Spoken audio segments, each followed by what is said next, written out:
Okay, good morning. For most of you, everybody knows I'm Dee Middleton.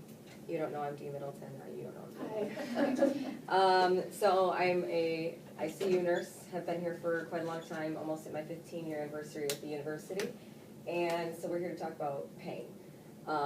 Why is this different than your Nursing 101 lecture? Because it's talking about pain in a neurologically impaired population, which is what makes it different.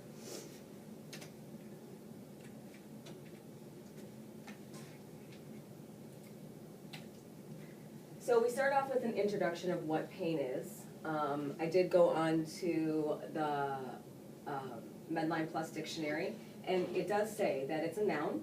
It's a state of physical, emotional, or mental lack of well-being, or physical, emotional, or mental uneasiness that ranges from mild discomfort to dull distress. This is the part that stood out to me. It also says it's often unbearable agony. It can be generalized or localized, and it's the consequence of being injured or physically hurt.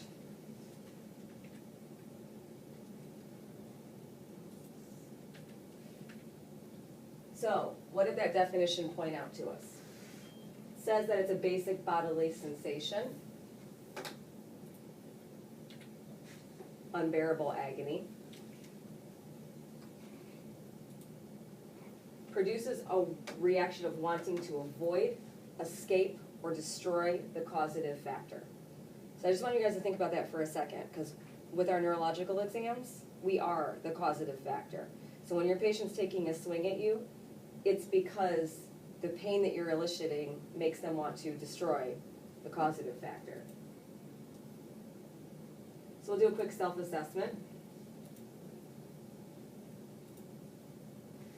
We've all heard this one, right? If a tree falls in a forest and nobody is around to hear it, is there a noise?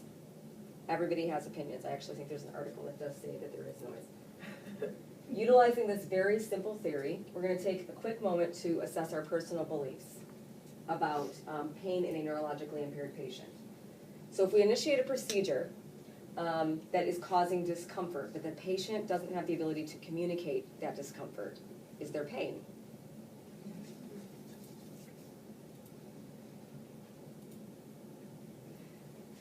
Very often, doing a review of chart audits, Mark Cho can probably speak to this very, very well.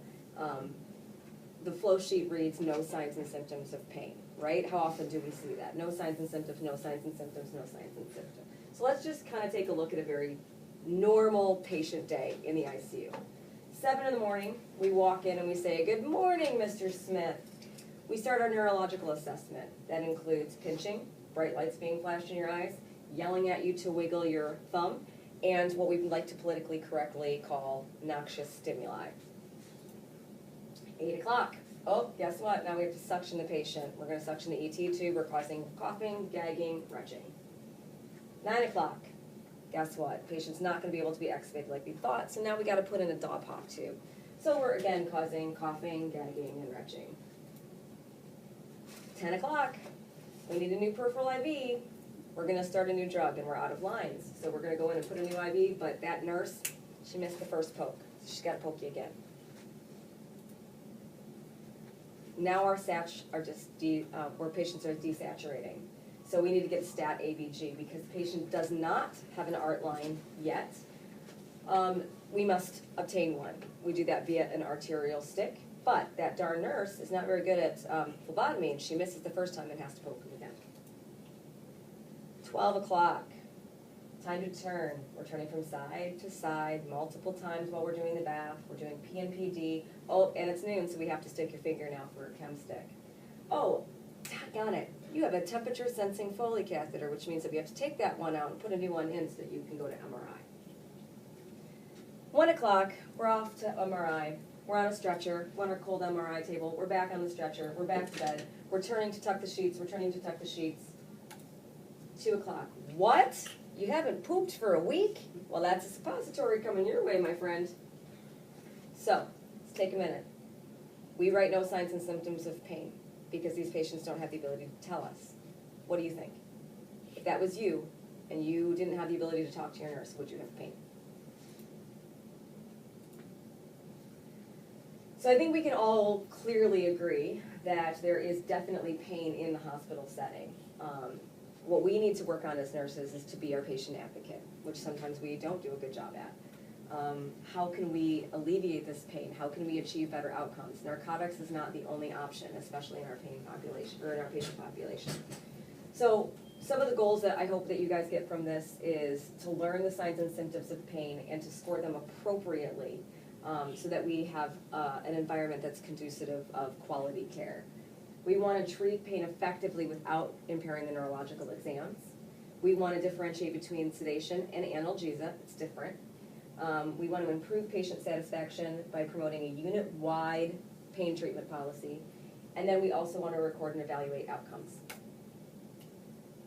So we have a ton of tools here at your disposal that you can use to assess pain when a patient can verbalize. That's great. You can go in and ask numbers and faces and words and descriptions and all that other stuff. So if a patient does have some ability to communicate, the ones that we suggest are the 1 to 10 scale, the faces, words or graphic descriptions, or the color scale. The FLAC is sort of new to the neuro ICU. I had learned about that scale back when I worked in labor and delivery. It was an evaluation tool that we look at children, infants specifically, looking at their cry, their consolability, things like that, to evaluate if the patient was having pain. That has most recently in the last few years been brought over to our patient population, and I think that it works well. You guys have all seen these. These are all university approved pain scales. You can print these off right off of the website if you go into Google pain charts. And you can bring this in with you. Bring it in, show your patient. If they can point, sometimes they can point and show you where their pain is. Just sometimes you gotta be a little creative. So this is Angels, and I had to put it in here, and I just think that this is a more accurate pain scale. I think that most of our patients at 3 o'clock in the morning after doing a neuro exam feel more like this one than this guy over here. That's kind of how I felt during labor too. I found this and I thought this was really interesting. I didn't even know that this thing existed.